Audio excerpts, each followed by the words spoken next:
What's up, Steelers Nation?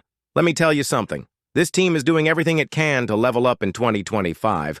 Every move, every rumor, every workout, it's all part of a bigger plan to bring greatness back to the Burgh. Whether it's upgrading the offense, locking down our stars, or planning big-time trades, the Steelers are laser-focused on building a winning machine. And just like the team's putting in work, we're here grinding too, bringing you the most important updates first. So do your part. Smash that like button, hit subscribe, and drop a "Here we go" in the comments. All right, let's dive in because we've got not one but two massive stories unfolding inside the Steelers' war room. Let's kick things off with the latest name heating up in Steelers trade rumors. DeAndre Swift, the elusive running back currently with the Chicago Bears. Look, we've seen the Steelers take a hard look at this year's draft class of running backs. 9 top 30 visits with prospects at the position. That's no accident. But what if the team wants to skip the risk of a rookie and land someone with real NFL production? That's where Swift enters the picture. According to Sterling Zai of Pro Football Network, the Steelers would be an ideal landing spot if the Bears decide to move on from Swift after June 1st. And here's why that timing matters. The Bears would save $8 million in cap space and only take a $1.3 million dead cap hit over the next 2 years. That's peanuts in NFL terms, especially for a guy like Swift who has shown he can contribute in multiple ways. Now, let's be real. Swift's 2024 season wasn't his best. 3.8 yards per carry, ranked 42nd out of 46 backs with 100-plus carries. That's not what you want to see on paper. But at the same time, he still put up 959 rushing yards, 6 touchdowns, and nearly 400 receiving yards. The talent's still there, and don't forget, this is a guy with over 5,400 yards from scrimmage and 37 touchdowns across 73 games in the NFL. That's legit. If the Bears go running back early in this year's draft, and all signs point to that being a real possibility, Swift becomes the odd man out. And with Jaylen Warren as the top option in Pittsburgh and Kenneth Gainwell as a rotational piece, adding a dual threat like Swift could seriously open up this offense. He's not a traditional workhorse, but that might be the beauty of it. You split the load with Warren, use Swift on passing downs, red zone situations, keep defenses guessing. And if you remember, Ben Johnson, now the Bears head coach, worked with Swift back in Detroit. Maybe he wants to move forward with a new identity, and that's where the Steelers could swoop in and steal a valuable weapon without giving up too much. Imagine this, a Steelers backfield with Warren, Swift, and Gainwell, 3 versatile backs that can all catch, run, and make plays in space.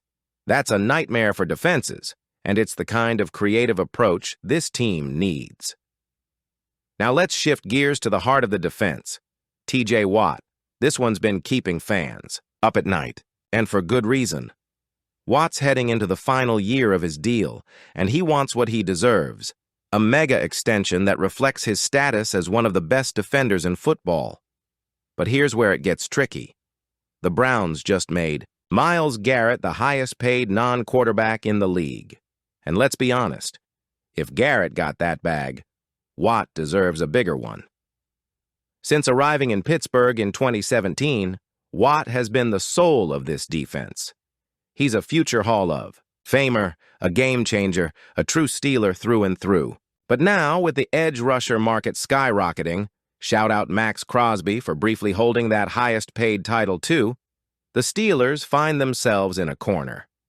Team insider Jerry Dulac dropped some interesting comments recently on the Rich Eisen show. Here's what he said. TJ wants to stay here. They will want to keep him here.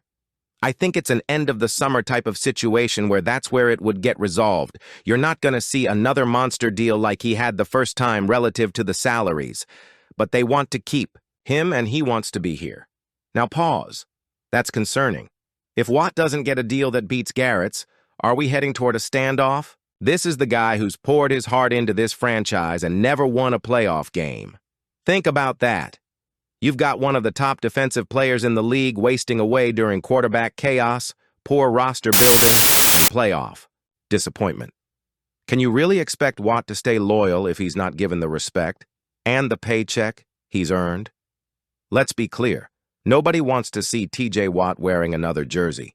The guy belongs in Pittsburgh, but with cap, space always tight, and the front office playing hardball, there's a real risk of this situation boiling over. And here's the kicker.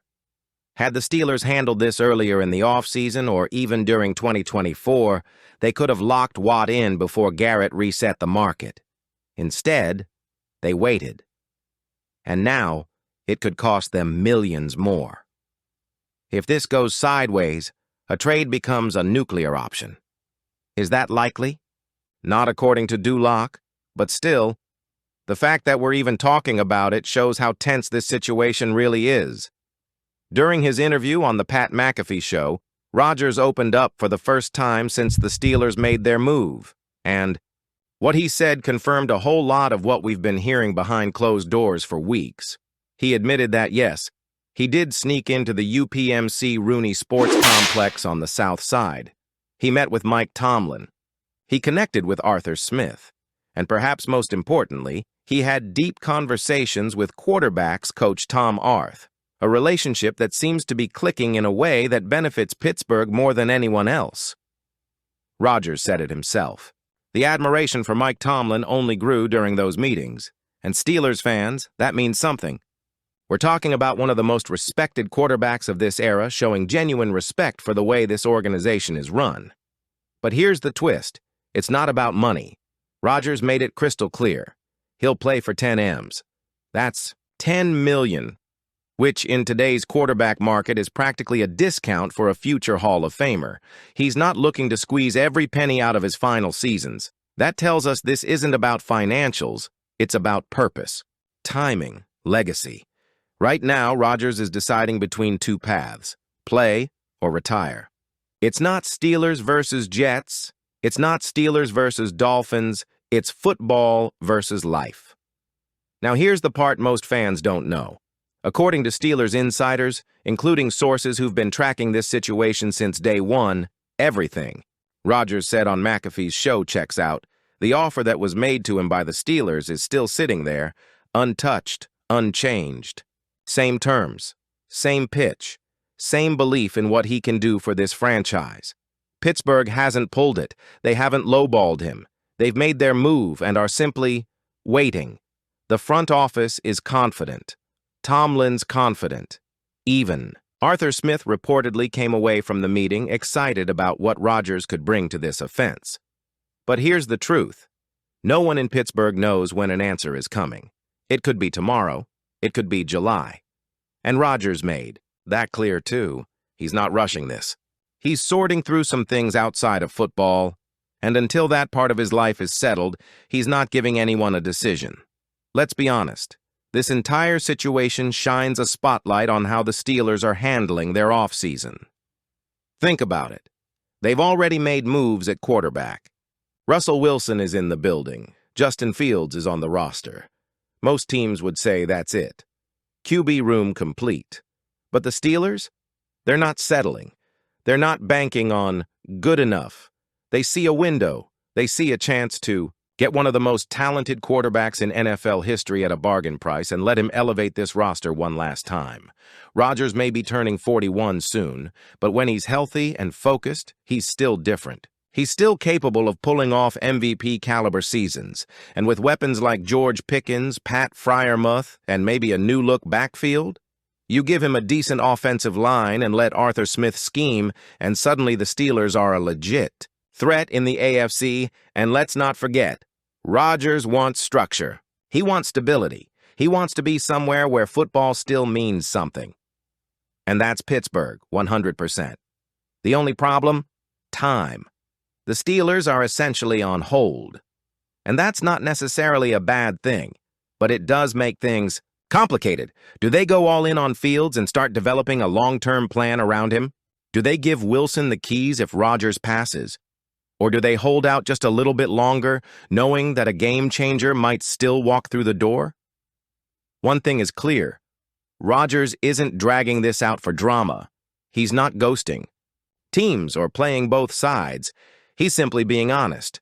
And that honesty actually tells us something about Pittsburgh, too. The Steelers passed the Rodgers test. He respected the people.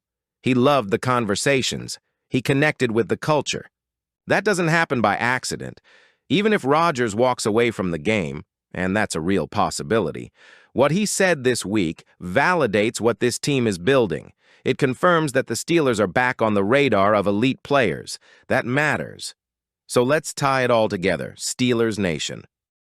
On one hand, you've got a potential steal in DeAndre Swift, a proven dual-threat running back who could bring versatility and veteran presence to an offense that needs juice. If the price is right, it could be a low-risk, high-reward move that instantly upgrades the backfield.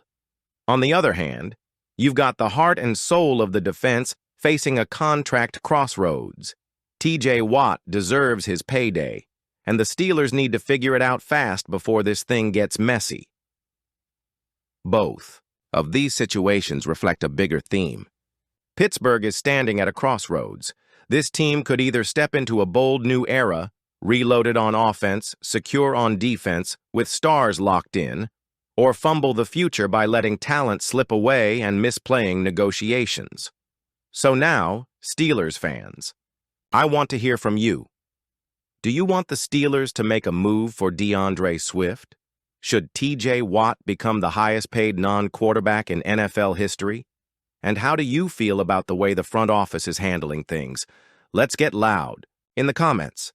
Drop your takes, your frustrations, your excitement. I'm reading them all. And as always, don't forget to like this video, hit that subscribe button, and turn on those notifications. Because when it comes to Steelers news, we're bringing it to you raw, real, and fast. Here we go, Steelers!